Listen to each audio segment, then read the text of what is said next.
Hello, I'm Alison. I'm one of the archivists responsible for the Sainsbury archive based at Museum of London Docklands.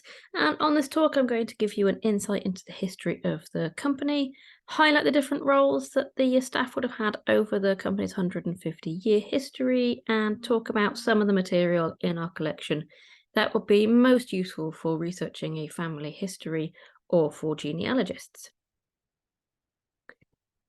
So to start off with, just a brief introduction to the history of Sainsbury's. So Sainsbury's was founded in 1869 by John James and Mary Ann Sainsbury. Company legend has it that the date of foundation is the 20th of April 1869, which was the date of John and Mary Ann's wedding day. There's an argument that the shop was open slightly before or after this date. However, picking this date reflects the work that Mary Ann put into the business. At first, Mary Ann worked alone in the shop as John James worked out his notice to a previous employer. Those of you that can do maths better than I can will have already worked out that Sainsbury's hit the ripe old age of 150 in 2019. The first shop was located at 173 Drury Lane in the heart of the West End of London. And here's an image of the shop taken shortly after the end of the First World War. However, this is the earliest image we have of the first shop in the collection. When the first store was opened, they only sold 3 items: egg, milk, and butter. And at a time when contamination of food was rife, with milk frequently watered down and colouring added, the couple's declared aim was to have the best butter in London, which would be pure and clean and sold, in a clean environment. It's said that it was Mary Ann that was responsible for the cleanliness of the shop, and Sainsbury's became famous for the quality of its butter. The young couple, and it's important to mention that when they opened their first shop, John James was 24 and Mary Ann was only 19, did so well with their Drury Lane branch that in 1873 they opened their second branch. It was a remarkable achievement to have opened a second shop in only 4 years. This second shop was at 159 Queen's Crescent in Kentish Town, which was an area which had rapidly been sucked into the ever-increasing metropolitan sprawl of the London suburbs. Expansion then followed the same pattern as that of the growth of London, with branches being purchased within busy market streets and then with shops in London suburbs. The hours of trading in the market streets were long, with policemen blowing a whistle at 6 a.m. to indicate the start of trading, and staff working till the early hours of the morning to catch the trade from people leaving the nearby pubs.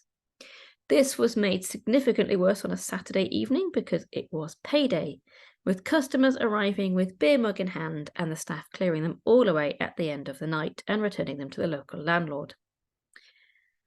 Colleagues would have lived on site, so there was someone ready to serve customers at almost any hour of the day or night. The company employed women as housekeepers who would cook meals, clean uniforms and bed linen, and help take care of their younger colleagues. Working hours were not regulated until the start of the First World War, and Sunday trading wasn't regulated until 1936. Sainsbury's staff were, however, treated better than most shopkeepers and were given a half day off during the week, long before it was made statutory in 1911. The outbreak of World War I brought many changes to the business, including delivery and payment options, but the most dramatic effect was that on staffing levels. At the Norwich branch, the manager and his deputy had to run the shops alone, when the whole of the rest of the staff enlisted at once. Staffing problems were made worse by Sainsbury's reliance on young men in the 18 to 25 age group. Faced with a depleted workforce, Sainsbury's began to recruit women to work on counter shop roles.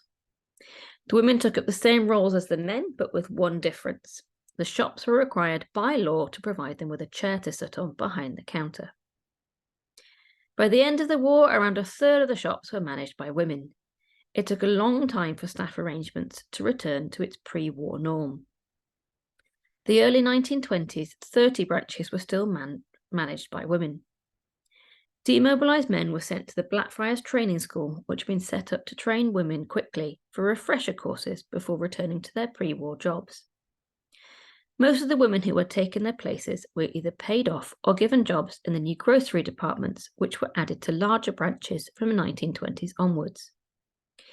A few women, however, kept their wartime seniority. Alice Hayes, who had been manager of the store at 43 High Street, Islington, was demoted to saleswoman when the new male manager was appointed in December 1919. But her talents had been recognised, and when the post of manager at 159 Queen's Crescent, Kentish Town, became vacant 3 months later, she was offered the job and remained there until July 1931. There were many men that did not return. Nearly 1 in 3 of the young men who had been aged between 20 to 24 in 1914 did not come home. At the outbreak of war, Sainsbury's employed around 2,800 staff, most of whom were young men aged between 15 and 30. Even before the introduction of conscription in 1916, over 1,000 men had enlisted from Sainsbury's. A study of the employment records of the time suggests around 500 male employees died during the war, and twice as many sustained serious injuries. This equates to, on average, every one of Sainsbury's 128 branches losing 4 of its staff. At the outbreak of the Second World War, Sainsbury's were much better prepared for wartime trading and immediately began to recruit women as soon as war was declared. However, the slower rate of conscription meant that the company's wage bill increased by £100,000 per week, as they were paying both the male and female wages. We've been told in the archive that this is the closest point that Sainsbury's has ever come to bankruptcy in their long history. At the end of the Second World War, one of the company directors, Alan Sainsbury, made a trip to the United States. He took note of the incredibly different way that America stocked and sold food in supermarkets, and decided that this was where the future of food shopping in Britain lay. In 1950, the first of Sainsbury's self-service shops was opened at 911 London Road in Croydon.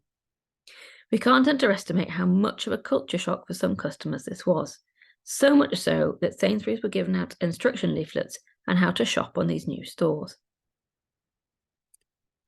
It was during the 1970s that supermarkets really began to move to large out-of-town retail sites. This was due mostly to the difficulties Sainsbury's encountered while trying to obtain planning permission for larger supermarkets that were based closer to the town centre. The first of these out-of-town shops to open was at Coldham's Lane, a non-residential area on the eastern edge of Cambridge, which opened on the 3rd of December 1974. The opening of the Coldham Lane store was an important milestone as the conversion to self-service of the Croydon branch 24 years earlier. The store's 24,000 square foot sales area offered space to experiment with new products like electrical goods, kitchen hardware, household linens, cosmetics, stationery, and even gardening and DIY tools, paving the way for Sainsbury's to open home base in 1981 back in Croydon. The most adventurous result of these out-of-town shopping centres was the introduction of a range of own brand clothing.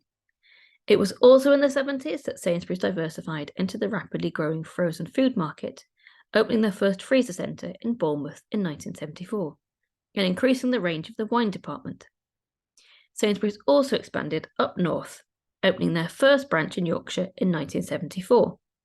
However, it wasn't until 1992 that Sainsbury's became a fully national supermarket chain, when they opened their first branch in Scotland. In terms of the job roles within Sainsbury's, when they first opened as a counter-service branch, there were clearly defined roles within the shops. Historically, the most junior role would be that of the egg boy, who would usually sell eggs from crates set outside the front of the shop. Each member of staff would then be trained in each department until they were promoted to salesmen. The route for progression would then be trained in fresh meats, often with the head butcher being the most senior salesman, then as deputy manager, and then branch manager. It's probably fair to say, however, that it was the buttermen who were the salesmen with the most flair and who drew the most attention, as they were positioned in the window at the front of the shop, creating drama as they weighed and shaped the butter with their wooden beaters. For women, prior to being employed in 1915 as saleswomen, they often had back-of-house roles. As the business grew and more male staff were employed behind the counter, women were increasingly recruited to work as housekeepers, cooks, and maids in the staff accommodation, which was provided above the shop. The housekeepers also looked after the health of the boys who lived in. This might mean a daily dose of cod liver oil in the winter, or sending them back to bed when they were not fit for work. By 1900, women were starting to be employed by Sainsbury's for clerical work, often in the office at the back of the shop. The introduction of self-service stores in the 1950s had much more of an impact on women than men, as it created many new part-time jobs which were much more widely taken up by women. Women were employed as checkout operators, shelf fillers, and the early freestanding shelf units were called gondolas, and so these women became known as gondola girls.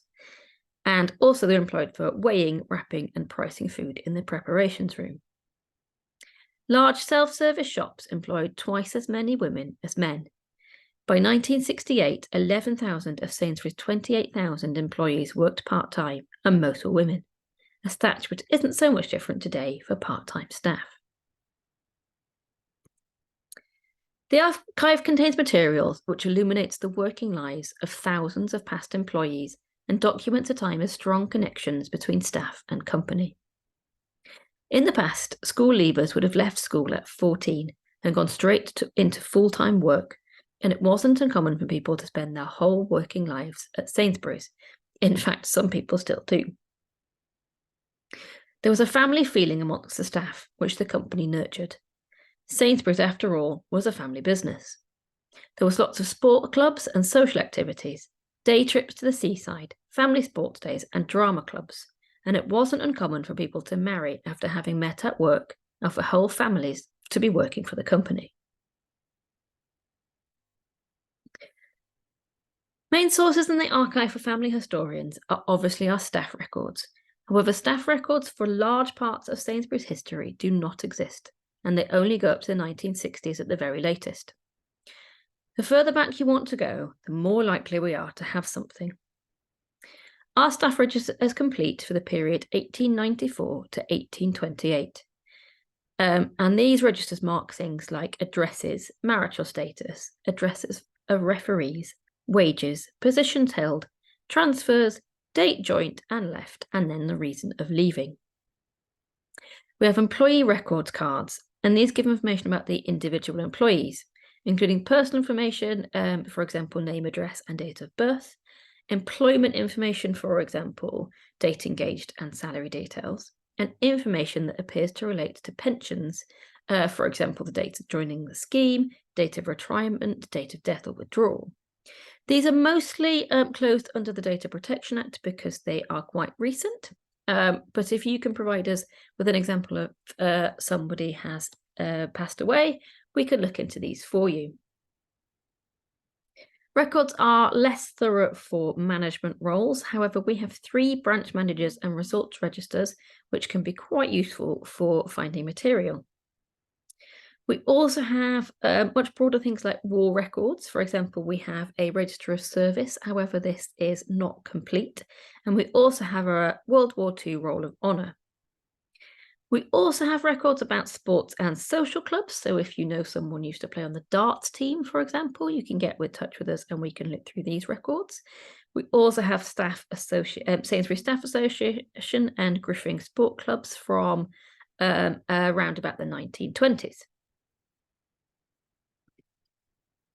47 of the early registers with no data protection issues have been digitised and are now available on our website. This is the extent of all the registers we can open at this time, so you'll be able to search these from the comfort of your own home. They're not transcribed, unfortunately, and they're not thoroughly indexed, but they are listed in alphabetical order, so it's not too hard to find someone in them. Essentially, there are 3 different areas of staff registers. These are early staff registers, so there are 3 volumes of the earliest set of staff registers in the Sainsbury archive. They include staff working in branches and at Sainsbury's head office and warehouse at Blackfriars. The first one covers staff who joined the company in the 1890s. The next volume was started on the 22nd of October 1900, and the third one continues from the 23rd of February 1904. We have a set called Staff Registers Mixed, and this set of registers continues from where the earliest ones finish, so the first entries date from 1906. They continued to be updated well into the 1930s, although new staff were no longer added after 1929. There are 37 volumes in total, reflecting the rapid rise in the number of Sainsbury's branches in the early 20th century and the need for a large number of staff. By the 1920s, the company employed some 2,800 people. These registers include all branch and Blackfriars staff, except women hired to fill shopkeeper vacancies left by men serving the First World War. These women were recorded in separate volumes. Many other female employees do appear in the mixed registers, such as clerical staff in branches, housekeepers and staff accommodation, and factory workers at Blackfriars. The third section we have are called staff registers females, and as mentioned, these separate registers were kept to record saleswoman, which was a blanket term used for women doing the work of male branch staff who were absent, wounded, or killed during the First World War. There are 5 volumes covering these appointments made between September 1914 and 1929. The fact that these women were not included in the other registers reflect how their roles were viewed as temporary, as the company expected the men to return after the end of the war. Other key resources for tracing the development of the company and their staff is the JS Journal, which is the company's own in-house staff magazine. It was first published in 1949, so it picks up from where the registers end. It's very much aimed at staff, so it's staff focused, and it includes news about promotions, retirements, and obituaries. These are all also fully digitised on our website. However, there's a closure period for very recent publications, and our closure periods of 5 years.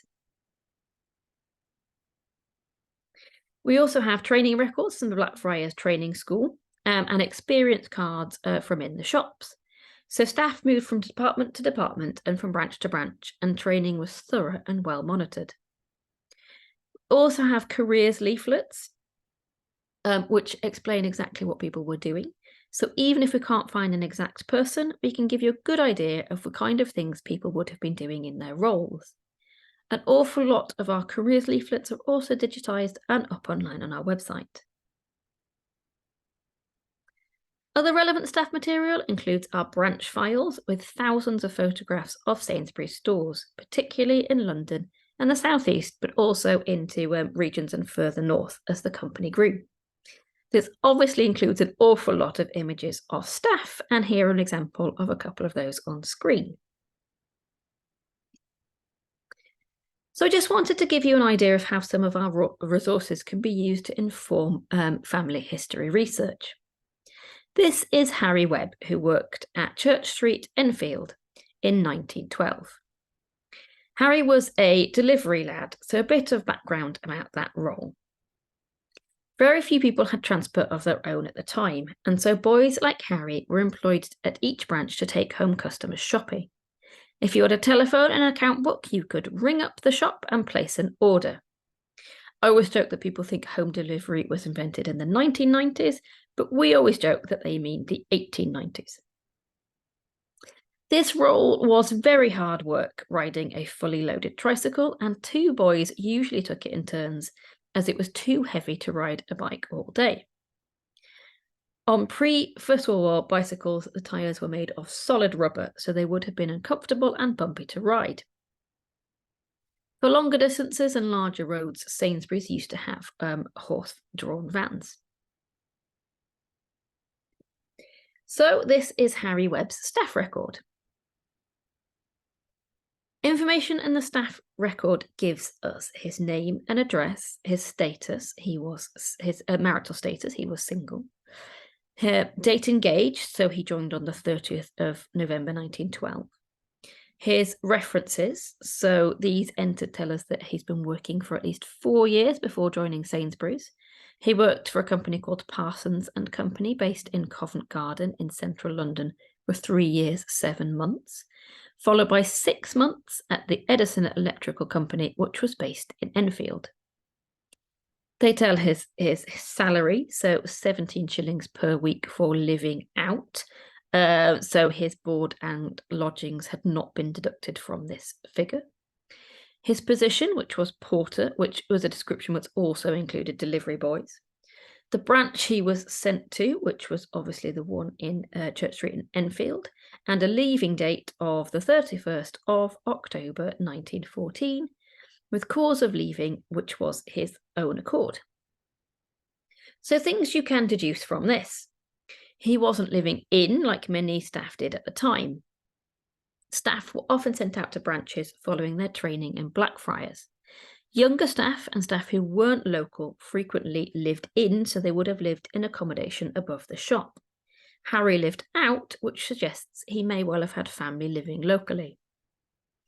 The fact that Harry has a reference from Covent Garden for 3 years, 7 months suggests he may have been born and brought up in central London, and then moved out to the suburbs a few years after beginning his working life. Moving out from the city was popular at the time. You can also use this to begin to deduce his date of birth. If he started work at about 11 to 14, he spent 4 years or so in work before joining Sainsbury's, we can deduce that Harry was in his late teens in this photo around 1913. From here, with the address and name, you could go on to the census. You could also assume that Harry might well have been involved in fighting in the First World War, so military records would have been the next logical step for research. The 1921 census is the first to list individuals' employment status, and thousands of people listed Sainsbury's as their employer. The 1921 census has just been released, so I thought I would end on an image of the record of the then company, JB Sainsbury's. Hopefully I've given you a little bit of information about the material in the archive that could help with finding family members in our collection. Here is the website address. Like I said, a lot of this material is already digitised and up online. And we also have research guides, which give you a good explanation of how to use the journal and the staff records, and that's hopefully a good starting point. We also have popped I've popped our email address on there for you, so you can get in touch if you want anything else. Thanks very much.